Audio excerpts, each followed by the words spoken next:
आज हम प्रिज्म से स्टार्ट करेंगे। देखो, रिफ्रैक्शन थ्रू अ प्रिज्म।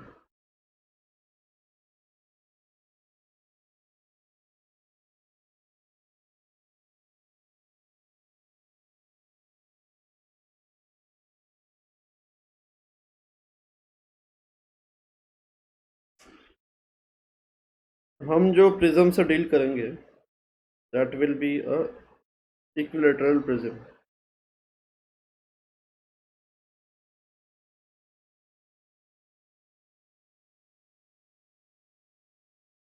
तो 3 डायमेंशन में वो ऐसा दिखेगा।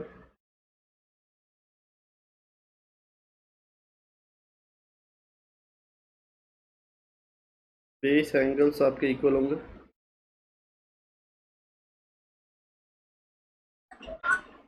इसको क्या बोला जाता है? देखो, ये आपका एंगल ए, जनरली हम इसको एंगल ए से रिप्रेजेंट करते हैं। ये आपका बेस होता है। एंगल ए जो है, इसके कुछ नेमिंग्स है जो आपका इम्पोर्टेंट है। इसको या तो एपेक्स एंगल आप बोल सकते हो, ठीक है, बट ये ज़्यादा यूज़ होता नहीं है। सबसे ज़्यादा जो यूज़ होता है एंग रिफ्रैक्टिंग एंगल होता है। रिफ्रैक्टिंग एंगल या refraction angle of a prism.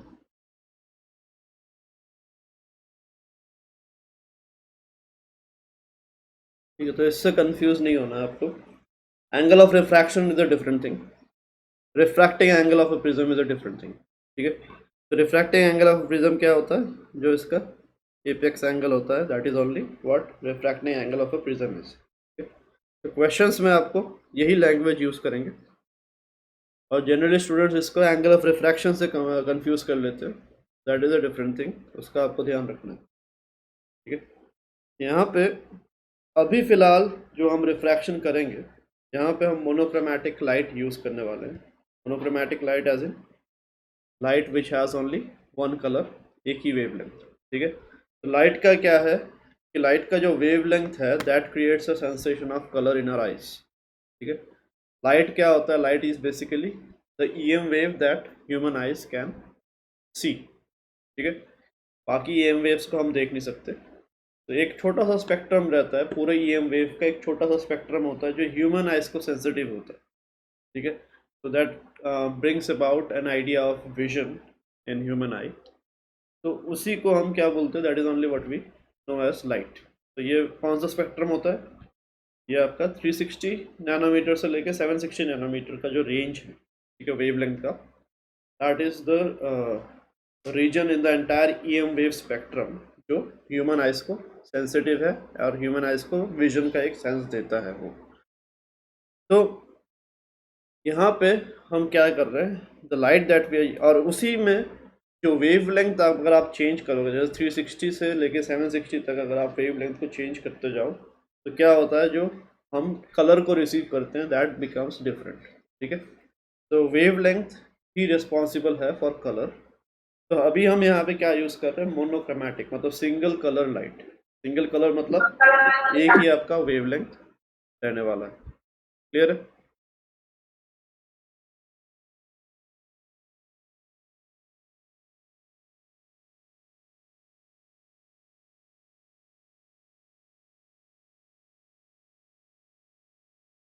ठीक है,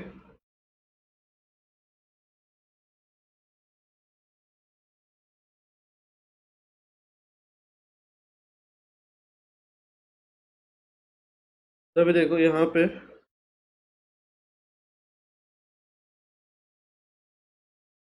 आप लिख लो ऊपर, यूजिंग मोनोक्रोमैटिक लाइट। और पिछले केसेस में भी जो भी हमने सीखा, रिफ्लेक्शन, रिफ्रैक्शन, में भी हम मोनोक्रोमैटिक लाइट ही यूज़ कर रहे थे।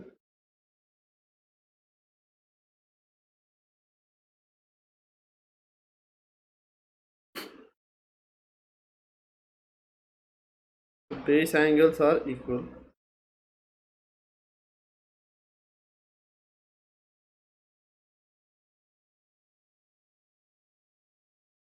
This is an equilateral prism.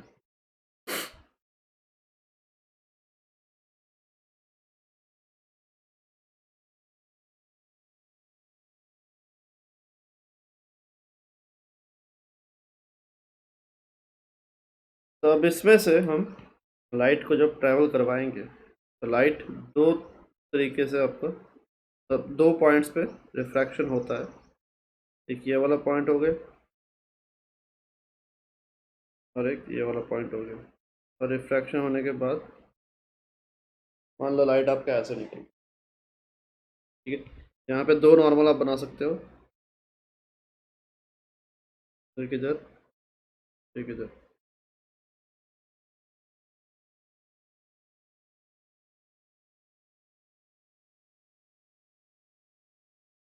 यहाँ पे अगर आप देखो लाइट इधर से जा रहा है, इसको हम एंगल ए बोल रहे हैं। और नीचे वाला जो एंगल है इसको हम एंगल ई बोलते हैं।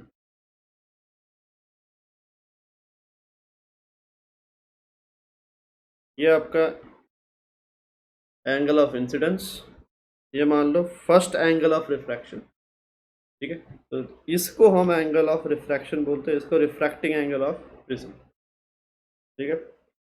तो this is first angle of refraction, तो टर्मिनोलॉजीज का आपको ध्यान देना है। और ये second angle of incidence R2, और ये चीज़ जो है this is angle of emergence E, ठीक है। तो यहाँ पे हमें ढूंढना क्या है, हमें ये ढूंढना है कि एंगल ऑफ डिफ्लेक्शन कितना है। क्योंकि अगर मैं इसको एक्सटेंड करूँ,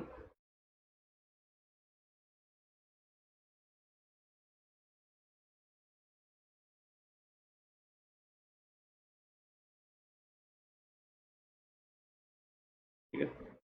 तो फाइनल रे, इनिशियल रे आपके इस साइड जा रहा है, फाइनल रे आपके इस साइड जा रहा है।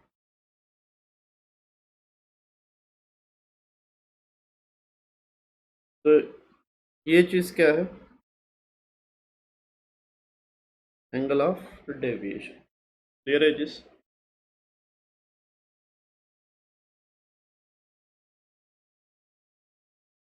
तभी देखो कुछ और एंगल्स भी हम बता सकते हैं, ये एंगल कितना होगा और ये एंगल कितना होगा, ये बताओ।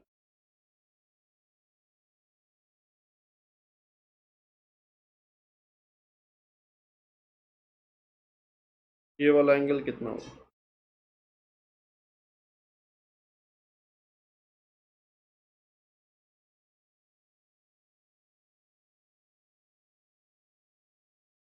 बताओ कोई।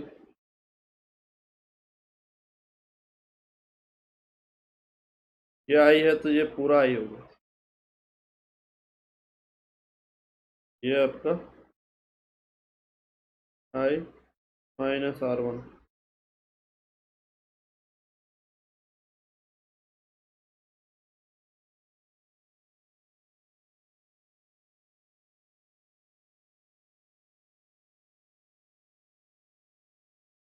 और ये कितना होगा similarly, E minus R1, R2 sorry.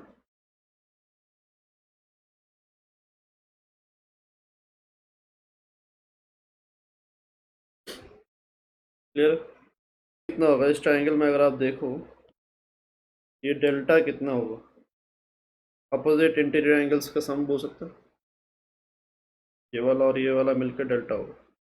Clear है।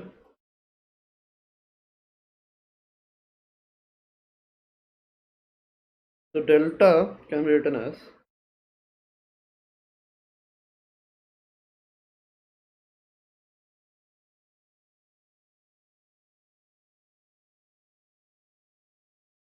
आई minus R1 plus E minus R2, ये आप लिख सकते हो।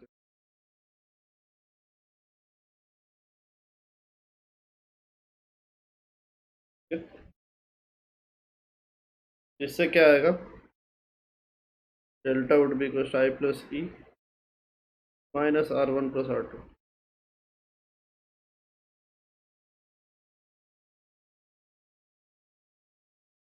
क्लियर है चीज। अभी देखो R1 प्लस R2 कितना होगा ये निकालते हैं। तो अभी अगर इस ट्राइंगल में आप देखो, ये एंगल और ये एंगल, ये क्वाड्रिलेटरल अगर हम ले, ये दोनों एंगल आपके क्या है, दे आर 90 डिग्री। तो A प्लस ई जो है ये भी क्या होगा, 180 के बराबर होगा। बताओ, पूरा 360 होता है क्वाड्रिलेटरल का सम, ये दोनों 90 90 180 हो गया, तो A प्लस ई भी आपका 180 डिग्री होने वाला है। क्लियर है चीज़? इसको आप चाहे नहीं नेमिंग कर दो P और Q।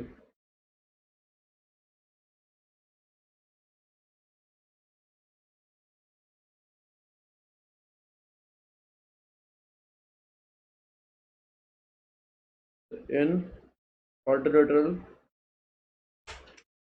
A P Q, angle A plus E is equal to 180 degree. ठीक है, क्लियर?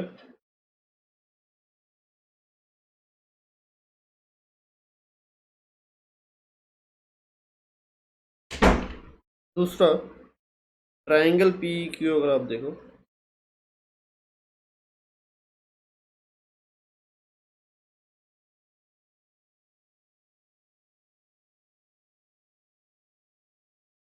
वहाँ पे क्या होगा, R1 plus R2 plus E is equal to 180 degree. अब इसको और इसको अगर आप कंबाइन करो, इक्वेशन 1 इक्वेशन 2, इन दोनों को कंबाइन करके क्या रिजल्ट आएगा देखो। इन दोनों को कंबाइन अगर आप करोगे तो आपको मिलेगा एंगल ए, या फिर A is equal to R1 plus R2। ठीक है, ये आपका बहुत ही इम्पोर्टेंट है, ये आपको बहुत काम आएगा क्वेश्चन सॉल्व करने में प्रिज्म वाले। ठीक है, तो एक तो ये, और दूसरा डेल्टा देखो कितना आ गया, delta is I plus E minus A.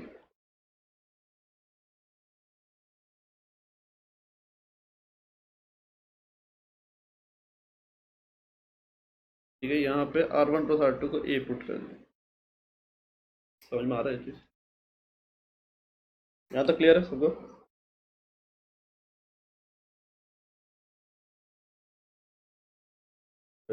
तो अब देखो यहाँ पे अगर हम ग्राफ बनाए डेल्टा वर्सेस आई का, ठीक है, यहाँ पे ए कांस्टेंट है, ई जो है वो डिपेंड करेगा आई कितना है इस पे। ठीक है, अल्टीमेटली डेल्टा जो है पूरा पूरा आई पे ही डिपेंडेंट है। ठीक है,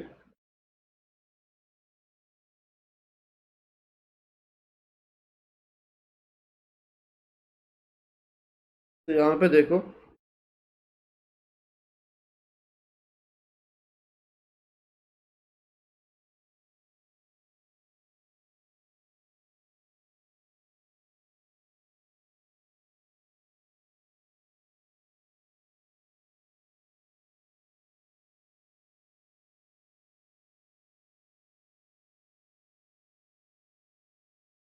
ये this is how the graph looks like, delta versus I. यहाँ पे देखो एक पर्टिकुलर एंगल ऑफ इंसिडेंस है,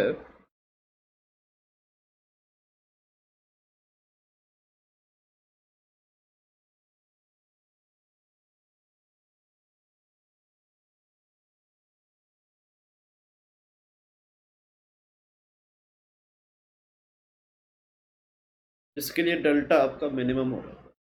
ठीक है, तो ये जो एंगल ऑफ इंसिडेंस है इसको हम क्या बोलते हैं, इसको हम आई एम नेम करते हैं। ये आई मिनिमम नहीं है, ठीक है, ऐसा नहीं है कि ये मिनिमम आई है, इसको बस आई सब्सक्रिप्ट में एम हमने नेमिंग किया है। ठीक है, डेल्टा मिनिमम होता है, तो इस पर्टिकुलर एंगल ऑफ इंसिडेंस के लिए डेल्टा आपका मिनिमम होता है। आई आपका मिनिमम नहीं है, इसका बस नेमिंग हमने आई सब्सक्रिप्ट में एम किया। क्लियर है? तो अब देखते ये होता कब है, when is delta mean occurring. यहाँ पे अगर देखो एट डेल्टा मीन दो चीज़ें आपकी होती है, एक तो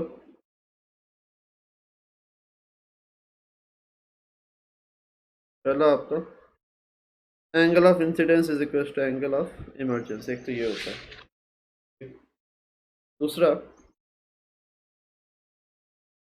the refracted ray P Q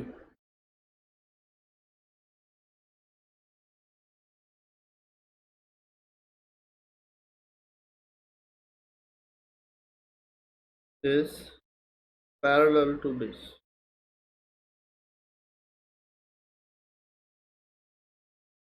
ठीक है, यहाँ पे देखो, यहाँ पे जब मैं डायग्राम बनाया यहाँ पे ये पैरेलल नहीं था बेस के, बट अगर आपका डेल्टा मीन चलेगा, मतलब डेल्टा मीन जब होगा तब क्या होता है, angle of incidence angle of emergence same होगा और रिफ्रैक्टेड रे जो है वो बेस के पैरेलल होगा कंपल्सरी। ठीक है, in all cases, in all possible case. Clear है चीज?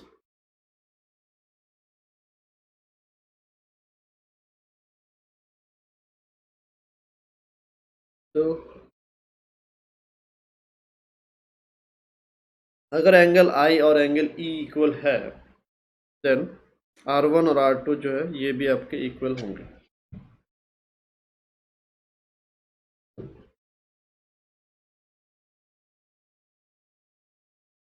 ठीक है, तो इसको भी और ऊपर जो आपका है एंगल आई एंगल ई इक्वल करके इसको आप आई एम के बराबर लिख लो, और R1 R2 इक्वल करके इसको आप आर एम लिख लो। अगर ऐसा है तो ये चीज़ भी वैलिड होगा, a/2 would be equal to R M. ये आपके डेल्टा मीन के टाइम ये सब सिनेरियो होते हैं।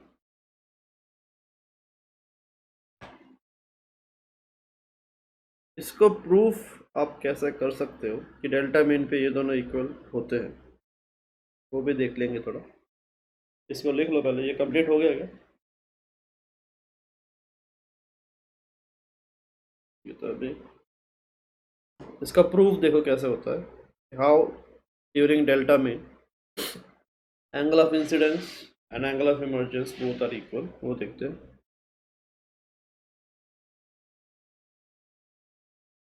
तो this is based on the law of retracibility of light. Retracibility मतलब कि अगर लाइट आपका ऐसे जा रहा है,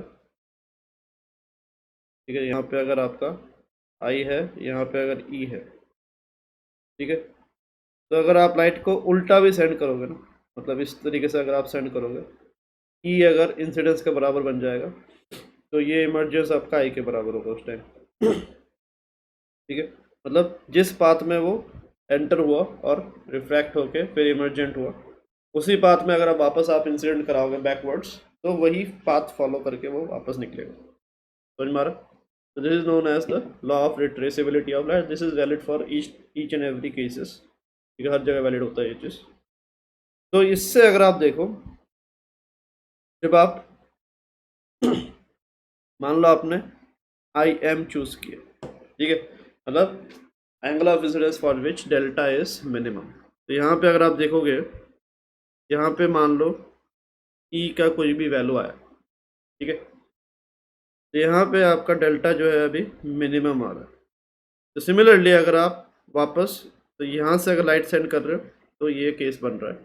सिमिलरली अगर आप उल्टा भी सेंड करोगे तब भी लाइट आपका उतना ही एंगल से क्या होगा, डेविएट होगा सेम। क्लियर है चीज? तो अभी ये जो एंगल है ये भी क्या हो गया, फिर आई एम के बराबर बन जाएगा, क्योंकि angle of incidence for which delta is minimum वो तो एक ही है, ओनली वन। तो रिट्रेसिबिलिटी से वापस जब जाएगा तब भी यही पाथ अगर फॉलो करेगा तो डेल्टा वापस इस पाथ में भी मिनिमम ही होगा। ठीक है, तो मिनिमम अगर है तो इस टाइम पे भी आई एम ही बनेगा ये एंगल। तो दोनों क्या बन गए, फिर दोनों साइड आपका इक्वल बन गए। क्लियर है? और जैसे ही आपका एंगल ऑफ इंसिडेंस और एंगल ऑफ इमरजेंसी ये दोनों जैसे इक्वल बनते हैं, ठीक है, ये दोनों इक्वल बनेंगे तो R1 R2 भी इक्वल बनेंगे। ठीक है, R1 R2 अगर इक्वल है तो ये दोनों भी इक्वल बनेंगे, ये दोनों भी इक्वल बनेंगे।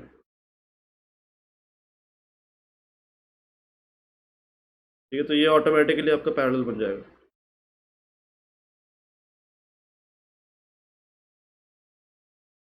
ठीक है, क्लियर है। तो वही refracted ray P Q is parallel to the base, और R1 R2 ये भी इक्वल है, और इसको RM ले लिया, और RM आपका a/2 इसके बराबर है। ठीक है, तो this is what happens at delta mean. अब delta mean is of high significance, का रीज़न क्या है वो देखते हैं। Just by knowing the delta mean और angle of refraction of the prism, मतलब कि एंगल ए, ये दो चीज़ों से आप ये बता सकते हो कि आपका जो प्रिज्म है वो किस मटेरियल से बना है।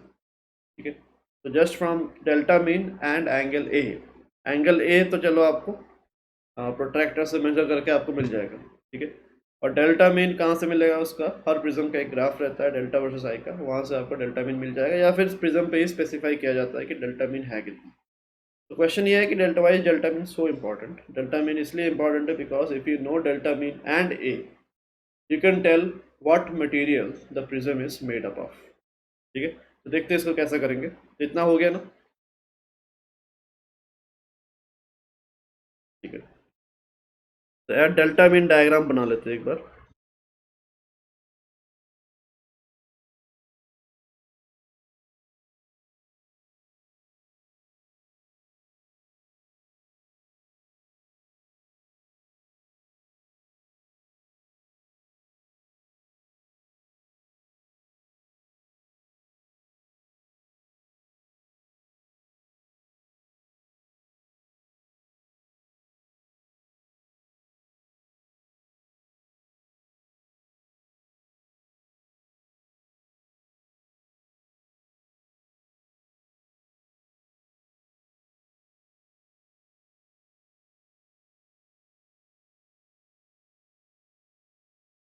तो ये अगर आई एम है, ये भी आपका आई एम ही होगा, ये आपका आर एम, ये आपका इपेक्स एंगल ए। ठीक है, तो यहाँ पे मान लो इसका रिफ्रैक्टिव इंडेक्स म्यू है, अब बाहर आपका refractive index mu equals to 1 है, बाहर आपका एयर। तो यहाँ पे पहला जो पॉइंट ऑफ इंसिडेंस है, यहीं पे हम क्या करेंगे,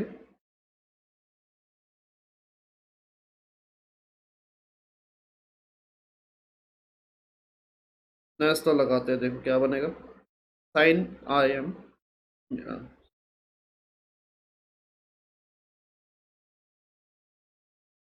would be equals to mu times sine R M. ठीक है, अब आई एम कितना होगा कैसे बताएंगे।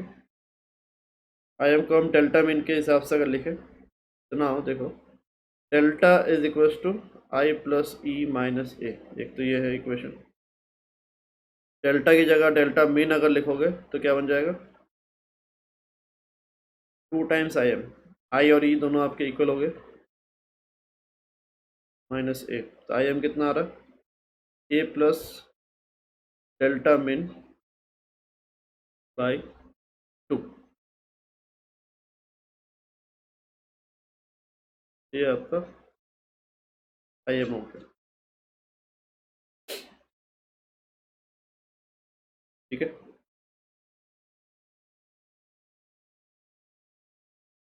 यहाँ पे देखो क्या आएगा,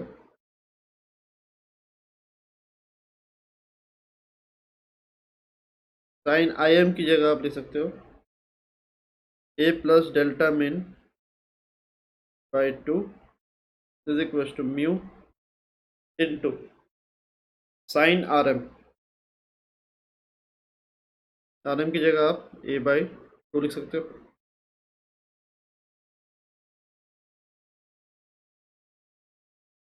क्लियर है।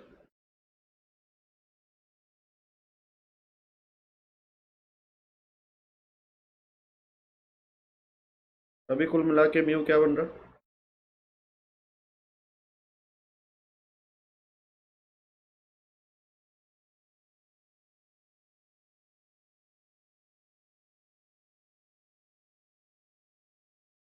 तो यहाँ पे देखो अगर आप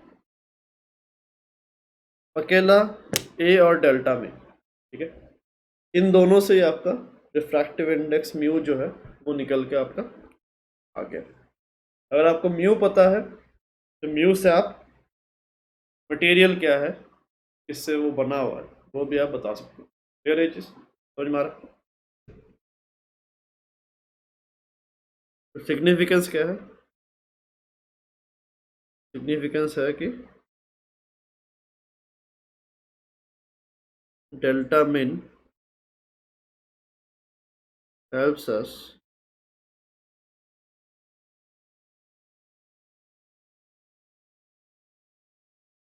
find the material of the prism.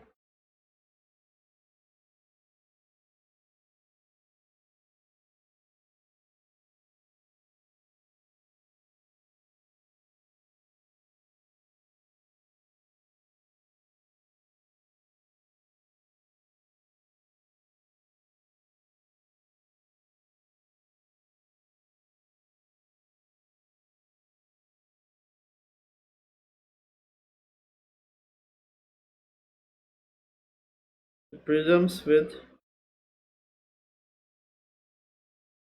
small apex angle are known as thin prisms. तो वही आपका एंगल फिर किस रेंज में रहेगा? वही लेस देन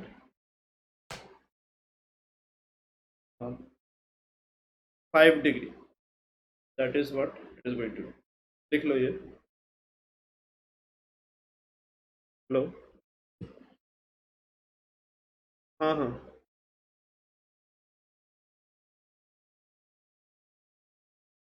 नहीं वो 11 बजे है क्लास, वो एडिट किया है मैंने। वो लिंक में आप एंटर करोगे तो फिर वहाँ पे 11 बजे दिखेगा आपको।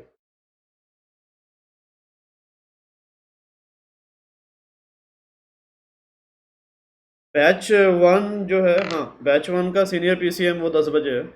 और बायो वाला जो है पीसीबी, पीसीबी का, हाँ हाँ वही बोल रहा हूँ। पीसीएम, इनकमिंग पीसीएम जो है 10 बजे होता है हर रोज, बैच 1। तो वही तो, वो तो है ही।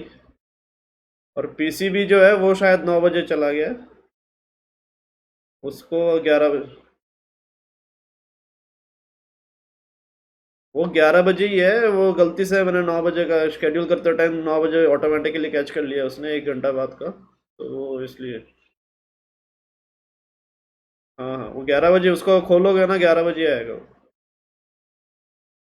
हाँ हाँ, ठीक है ठीक है।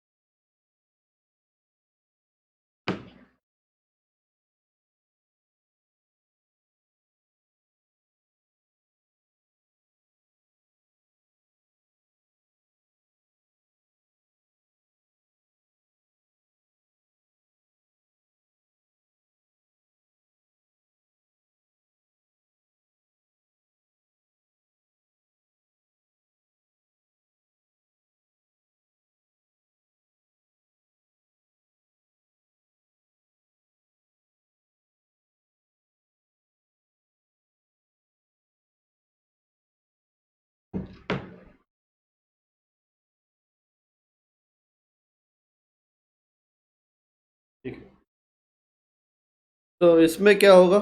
एपेक्स एंगल जो है वो लेस देन वही 5 डिग्री रहने वाला है।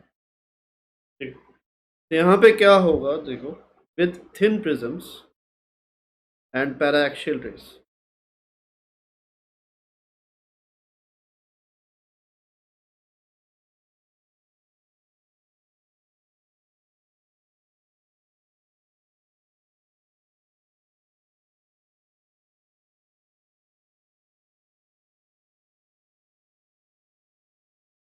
द एंगल ऑफ इंसिडेंस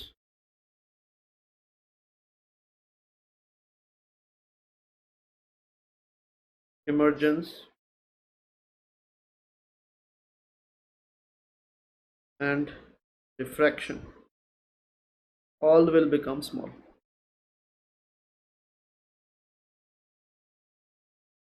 ठीक है, जैसे आप थिन प्रिज्म लोगे और पैराएक्शियल रेज भी आप लेने वाले हो। तो साथ के साथ सारे एंगल्स जो है, angle of incidence, emergence, refraction, first refraction, second refraction, सब कुछ आपका क्या बन जाएगा, एकदम से स्मॉल हो जाएगा। ठीक है, तो उससे कुछ इंटरेस्टिंग आपका रिजल्ट आएगा। देखो यहाँ पे आपका मान लो this is a thin prism, तो वही एपेक्स एंगल जो है वो लेस देन 5 डिग्री रहेगा जनरली। तो यहाँ पे अगर आप पैराएक्शियल रेज लो, तो पैराएक्शियल रेज अगर आपने उठाए तो एंगल ऑफ इंसिडेंस जो है वो आपका बहुत ही छोटा होगा। ठीक है,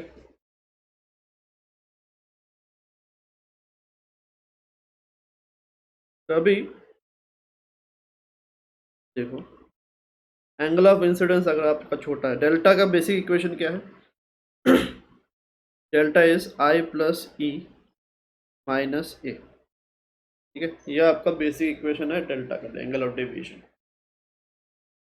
ठीक है, यहाँ पे डेल्टा मीन वगैरह डिस्कस नहीं हम कर रहे, हम जनरल कोई डेविएशन की बात कर रहे हैं। तो यहाँ पे देखो ये लाइट रे आपका ऐसा जाएगा, फिर यहाँ पे एक और इंसिडेंस होगा, फिर ये आपका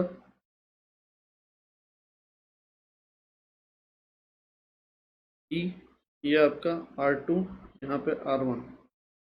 ठीक है, और R1 प्लस R2 क्या होगा? R1 plus R2 would be equal to A. अब देखो स्नेल्स लॉ अगर हम लगाए दोनों पॉइंट ऑफ इंसिडेंस पे तो क्या बनेगा?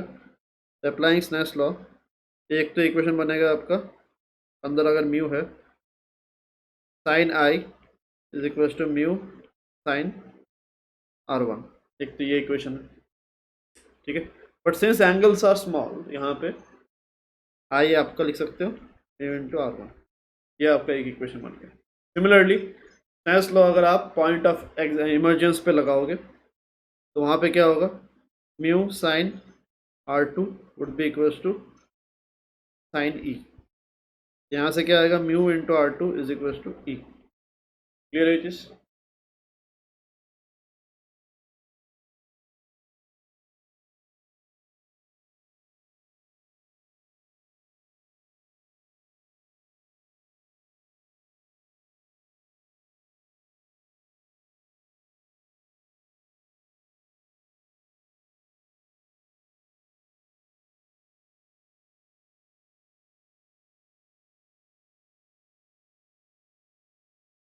तो अभी देखो आई प्लस ई की जगह हम क्या ले सकते हैं? Mu R1 plus mu R2 minus A, ये आपका बन जाएगा delta is equal to mu into R1 plus R2 minus A. Clear है? अब और क्या करेंगे? R1 प्लस R2 को भी ए लिख सकते हैं। ठीक है, तो therefore delta is equal to आपका बन रहा है म्यू ए माइनस ए, तो delta is equal to mu minus 1 into A. तो for thin prisms with paraxial rays, angle of deviation जो है दैट इज इंडिपेंडेंट, ये रिजल्ट जो है this is a constant mu minus 1 into A, this is what, this is a constant.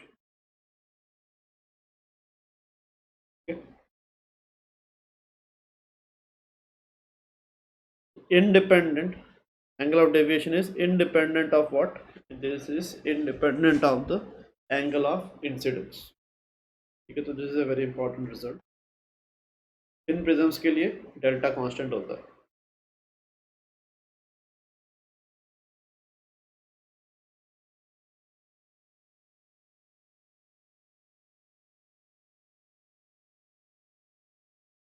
हो गया इतना? देख लिया?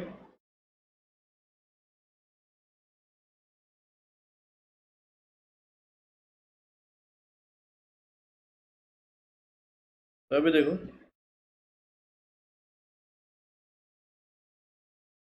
Dependence of refractive index mu on a wavelength.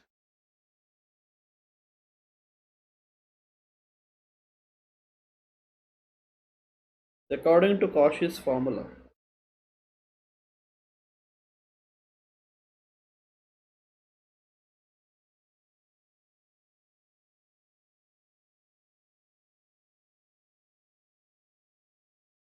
refractive index mu of any medium is equals to A plus B by lambda square, where A and B are constants.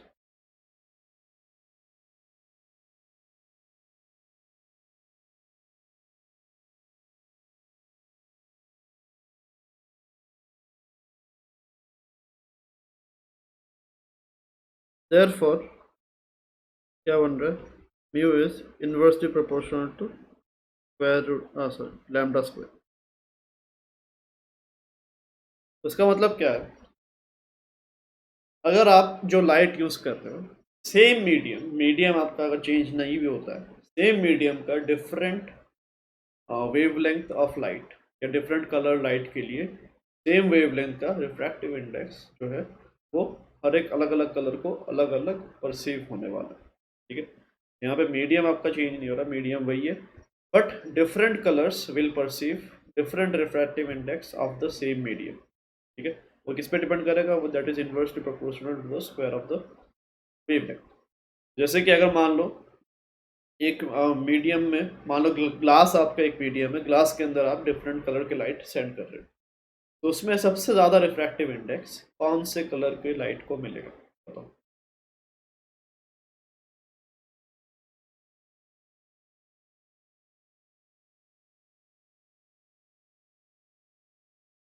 किसका किसका होता है सबसे ज़्यादा वेवलेंथ? किसका किसका होता है? Red light has the highest wavelength. ठीक है, तो रेड लाइट के लिए रिफ्रैक्टिव इंडेक्स किसी मीडियम का हमेशा लीस्ट होगा, और सबसे हाईएस्ट किसका होगा? वायलेट के लिए। वायलेट का वेवलेंथ सबसे कम होता है, तो उसका जो रिफ्रैक्टिव इंडेक्स है that would be the highest for any medium. Clear?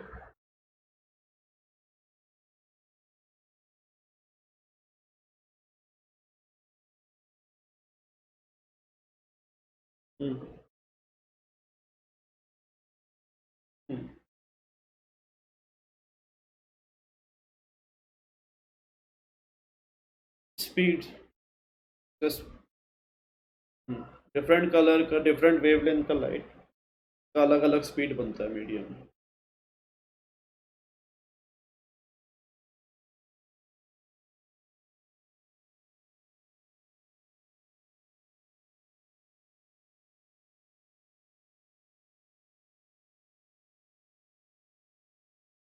तो यहाँ पे देखो, देयरफॉर वी, अभी देखो, we no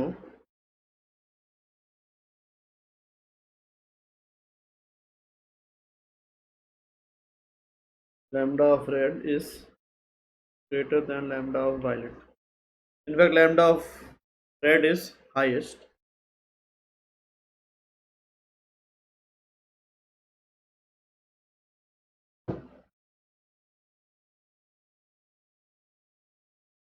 So therefore, mu of v is greater than mu of r.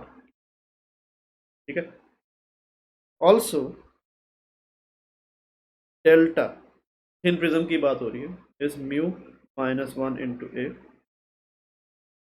therefore delta is directly proportional to mu, therefore क्या होगा? अब बोल सकते हो सेम प्रिज्म से delta for violet would be greater than delta for red. तो अगर delta V is greater than delta R, इससे क्या फर्क पड़ेगा? देखो, जैसे ही आप thin prism,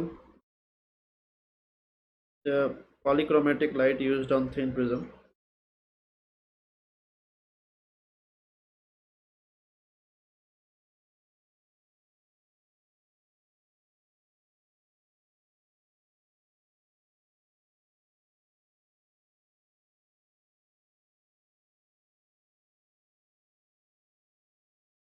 जैसे आप इस पे क्या डालोगे? वाइट लाइट डालोगे। ये तो मान लो इधर से वाइट लाइट आया।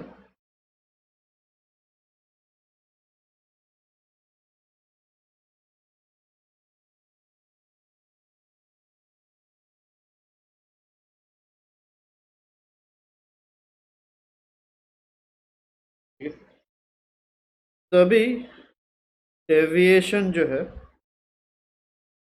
वो हर एक का अलग अलग होने वाला है। ठीक है, सबसे ज़्यादा डेविएशन किसका होगा? वायलेट का। तो वायलेट सबसे नीचे रहेगा, और सबसे कम डेविएशन किसका होगा? रेड का।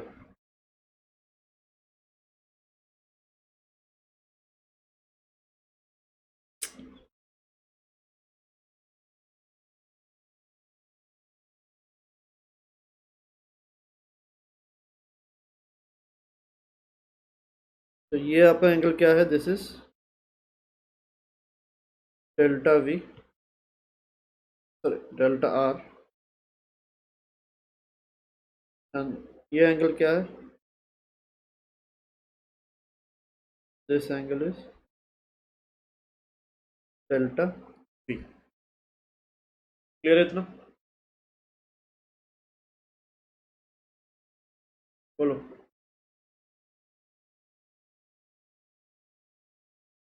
हाँ, वो सब मिला के एक साथ ही दिखा रहे हैं। ये थिन प्रिज्म है तो ऑलमोस्ट ऐसे ही निकल निकल जाएगा आपका।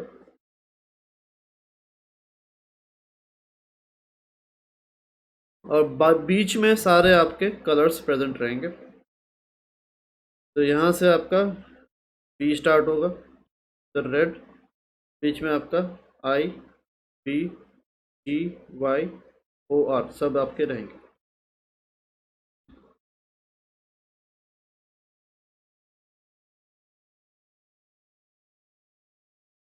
पूरा विबज्योर आपका बनेगा ऐसा।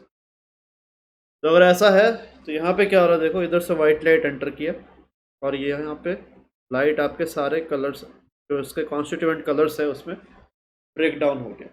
तो this process of breaking white light into its constituent colours, इसको क्या बोलते हैं? This is known as dispersion. ये फेनोमेना जो है that is known as dispersion of light.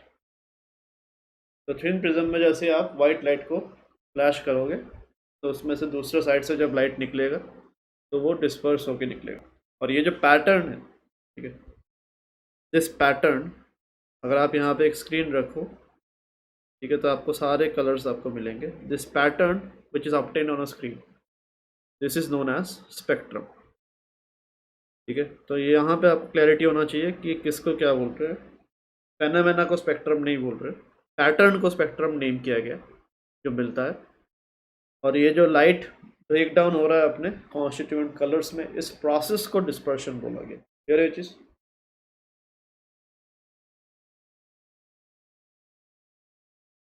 तो यहाँ पे जो आपका मीन डेविएशन वाला लाइट है, ठीक है, अब हर एक का जब एक का डेल्टा वी हो रहा है, एक का डेल्टा आर हो रहा है, एक मीन वाला भी है। ये मीन वाला कौन है?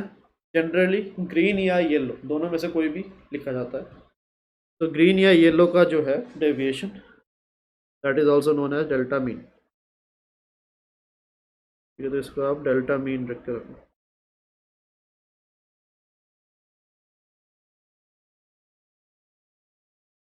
Delta mean is equals to delta blue, green and yellow.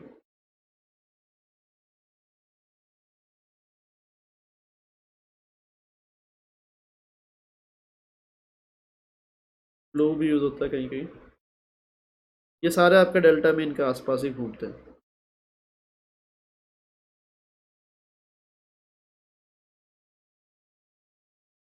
ये अप्रॉक्सीमेट है रिजल्ट।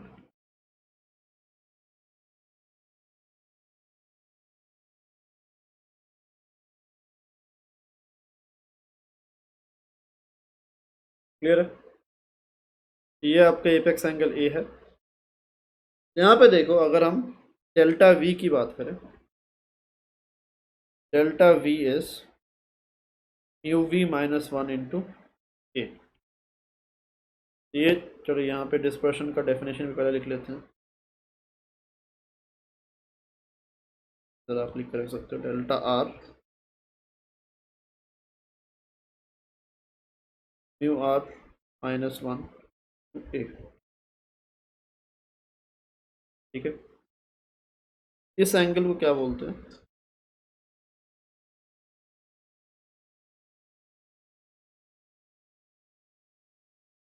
ये जो है is known as theta. Theta क्या, एंगल ऑफ डिस्पर्शन।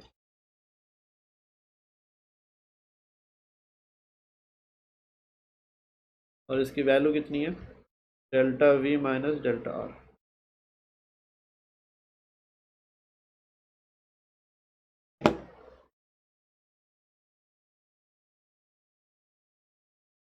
यहाँ पे डिस्पर्शन होता है क्या, देखो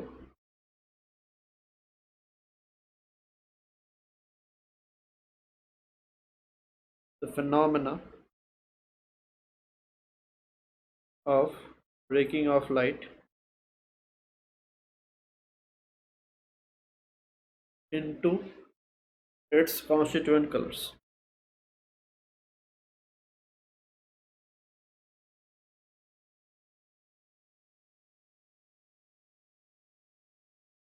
is known as dispersion.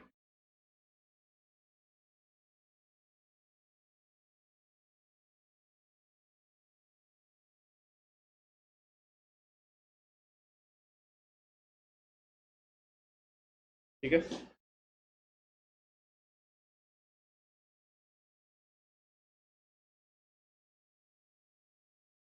the pattern obtained on the screen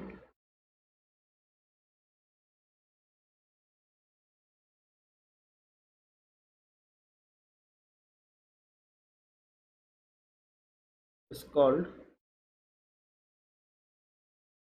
spectrum.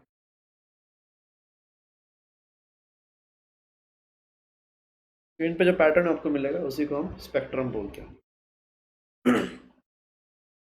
Theta is delta V minus delta R. अगर आप वैल्यू पुट करोगे डेल्टा वी डेल्टा आर इनका, तो ये आपका बन जाएगा mu V -1 minus mu R -1 into A. यहाँ से थीटा आपका आएगा mu V minus mu R into A. 1 आपका कैंसिल हो जाएगा। अभी देखते हैं डेल्टा मीन कितना होगा। Delta mean is to delta V plus delta R by 2। यहाँ पे आप डेल्टा वी डेल्टा आर इनकी वैल्यूज अगर पुट करोगे तो डेल्टा मीन क्या आएगा, देखो mu V -1 A plus mu R -1 into A divided by 2। ये आपका कितना आएगा, mu V plus mu R by 2 -1 into A क्या आएगा। ठीक है, इसको क्या बोला जाता है?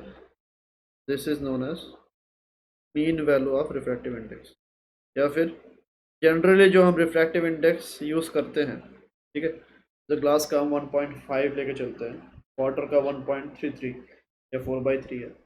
तो जनरली जो आपको वैल्यू दिया रहता है that is what, that is nothing but the mean refractive index. ठीक है, this is mu mean -1 into A. यहाँ पे आप म्यू मीन की जगह आप सीधा म्यू भी लिख दोगे तो भी चलेगा। ठीक है, रिफ्रैक्टिव इंडेक्स जो हम यूज़ करते हैं वो मीन वाला ही होता है।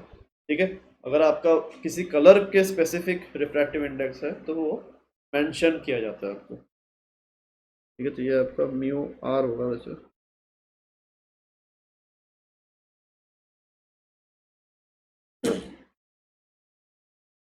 क्लियर है इतना? There is also something known as the dispersive power. Dispersive power को हम ओमेगा से डिनोट करते हैं। and it is defined as theta upon delta mean. ठीक है, इसकी वैल्यू अगर आप निकालोगे थीटा कितना होगा, mu V minus mu R upon mu minus one, ये आपका कैंसिल हो जाएगा। ठीक है, तो डिस्पर्सिव पावर जो है वो किस पे डिपेंड कर रहा है, it only depends on the material. Refractive index मतलब आपका अकेला मटेरियल। तो यहाँ पे ये इंपॉर्टेंट है।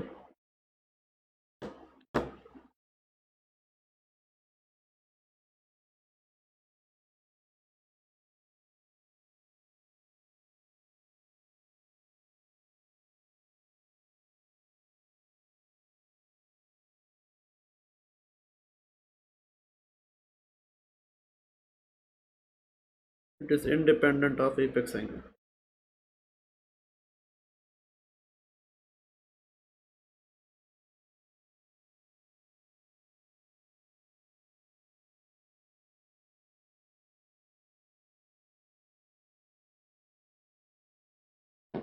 क्लियर है?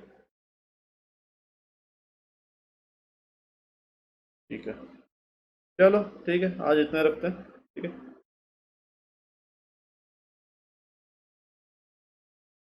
please like, share and subscribe and hit the bell icon for future updates.